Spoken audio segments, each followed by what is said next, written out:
A perfect family, a perfect life. But behind the immaculate facade of wealth and success, a hidden darkness lurked. When the Mitchells were found brutally slaughtered in their own home, nothing seemed to make sense. No valuables were taken. No obvious motive was found. As the investigation unfolds, the truth is more chilling than anyone could have imagined. Could the person responsible for the Mitchell family's brutal murder be someone they trusted the most? Stay with us as we unravel the shocking truth behind the murder of the Mitchell family. What seemed like a perfect life turned out to be a deadly facade. Join us on this chilling journey as we dig deep into the dark secrets that led to a tragedy no one could have predicted. Don't forget to like this video, subscribe to our channel, and hit the notification bell so you never miss another story. This is a tale that will leave you questioning everything you thought you knew about family and betrayal. Let's proceed. In the quiet suburb of Haversham, nestled in a gated community known for its pristine homes and picturesque streets, lived the Mitchell family. Charles, Sarah, their two children Emily and Nathan, along with their dog Max, seemed to embody everything that was admirable about suburban life. Charles, 48, was a prominent lawyer known for his ruthless approach to cases, having built his career on high-profile corporate battles. His wife, Sarah, was a highly respected architect, her designs featured in major publications, known for her meticulous nature and perfectionist tendencies. Emily, 16, was an exemplary high school student, while Nathan, 13, was an athlete excelling in both basketball and soccer. From the outside, the Mitchell family appeared to have it all. The perfect family, living in a beautiful home, attending social functions and traveling frequently. Their lives were a picture of success, painted on social media for the world to see. They hosted charity events, had dinner parties with politicians and business elites, and enjoyed holidays at luxurious resorts. But on the morning of May 10th, 2025, everything changed when their picture-perfect life was violently torn apart. The Mitchells were found slaughtered in their own home. The gruesome discovery was made by their housekeeper, who arrived at 7 a.m. to begin her usual cleaning routine. She found the bodies scattered across the house, bloodied and lifeless. Charles was found in his study, Sarah in their master bedroom, Emily in her room, and Nathan in the hallway. Each of them had been brutally murdered in a way that suggested a crime of personal vengeance, and yet nothing appeared to have been stolen. No valuables, no cash, not even a single piece of jewelry. It was as if the murderer had simply come to kill. Detective Laura Daniels was assigned to lead the investigation. Daniels had seen her share of disturbing crime scenes, but the sight of the Mitchells' house took her breath away. The home was eerily quiet, with the only sounds coming from the faint buzz of the overhead lights. Blood splattered the walls of each room, and the meticulous nature of the crime hinted at someone who knew exactly what they were doing. Daniels surveyed the scene, noting that there was no sign of forced entry. The front door had been locked from the inside, and all the windows were intact. This was a crime committed by someone who had either been invited in or knew how to gain entry without suspicion. She began by questioning the neighbors. The Mitchells were well liked in the community, and no one could think of anyone who might have had a motive to kill them. The neighbors described them as a perfect family, always smiling and polite, often hosting gatherings. Yet as Daniels dug deeper, she learned there was more to the family than met the eye. As the investigation progressed, Detective Daniels started with the basics: interviews with friends and family.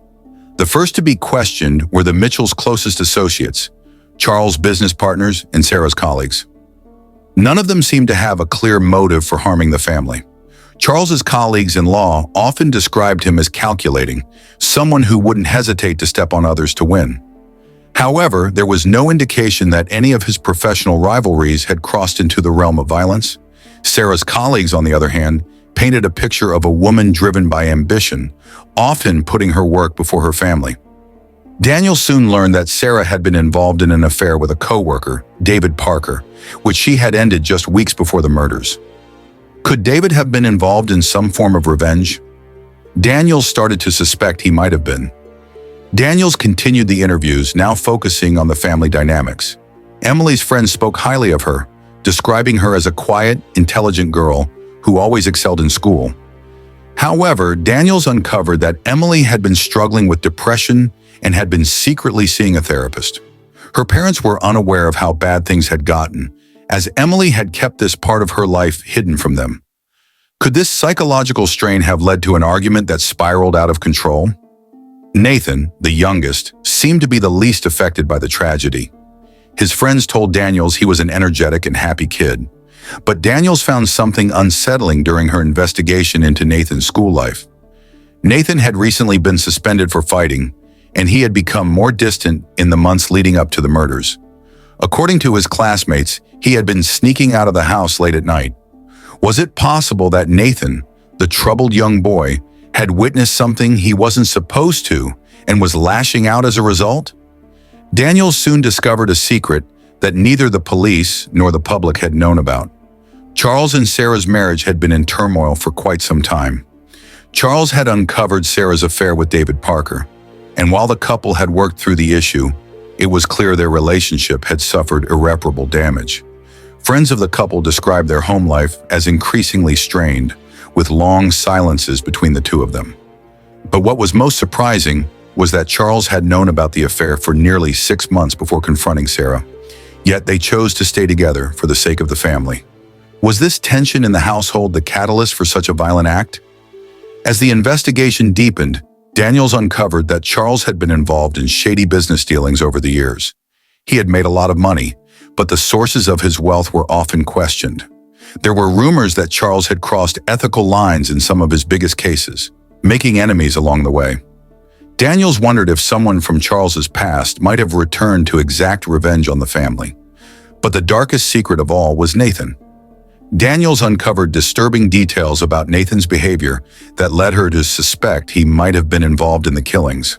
Despite being an outwardly perfect child, Nathan had started hanging around with a group of older kids in the neighborhood, kids with known criminal records. Daniels learned that Nathan had been sneaking out to meet them at night, going to their hideout where drugs and alcohol were being abused. Nathan had been stealing money from his parents to fund his secret life. Could he have been involved in something far darker than anyone had realized? Just when Daniels thought she was hitting a wall, a breakthrough came in the form of a neighborhood security camera. The camera, positioned outside a neighbor's home, had captured footage of a car arriving at the Mitchell house the night of the murders. It wasn't a car registered to anyone in the neighborhood, and after checking the rental company, Daniels found out that the car had been rented by none other than Nathan Mitchell. The footage showed Nathan walking up to the front door of the house around midnight, carrying a duffel bag. He opened the door and let someone in. This was the missing piece of the puzzle. Nathan had been involved in the murders. But who was the other person? The revelation sent shockwaves through the investigation. Nathan had not acted alone. His accomplice was an older member of the gang he had become involved with, a man named Jake the Snake Thompson, a notorious local criminal with ties to the drug trade. Jake had been influencing Nathan, using him as a pawn in a scheme that ultimately led to the murders of his own family. Nathan had been involved in the gang for over a year, keeping his activities a secret from his parents. But when Charles and Sarah found out about Nathan's involvement with the gang and threatened to send him to military school, Nathan feared he would lose everything. In a desperate act to avoid facing the consequences of his actions, Nathan reached out to Jake, who convinced him that the only way to solve their problems was to eliminate the source of his fear, his parents. That night, Nathan let Jake into the house. Together, they murdered Charles, Sarah, Emily, and Nathan's own younger brother, Nathan, in a brutal and premeditated attack. They had done it to silence the Mitchell family, to cover up Nathan's secret life, and to escape the consequences of their actions. After the killings, they made sure to leave the house untouched. No valuables were stolen, and the crime scene was staged to make it appear as if it had been a random act of violence. The case of the Mitchell family's brutal murders left the community in shock. The investigation revealed that the family's seemingly perfect life had been built on a foundation of lies, betrayal, and dark secrets. Nathan Mitchell, the youngest member of the family, had been the key to unraveling the truth. His involvement with a dangerous gang, coupled with his fear of punishment, led him to betray and murder his own family. The community was left reeling, wondering how they could have missed the signs of Nathan's secret life. In the end, the Mitchell family's story became a tragic reminder that even the most perfect facades can hide the darkest secrets. If this story left you stunned, make sure to like, share, and subscribe for more true crime stories. Drop a comment below and let us know your thoughts. What do you think was the real motive behind the Mitchell family's tragic fate? Don't forget to hit the notification bell so you're always in the loop for our next shocking case. Stay tuned and stay safe.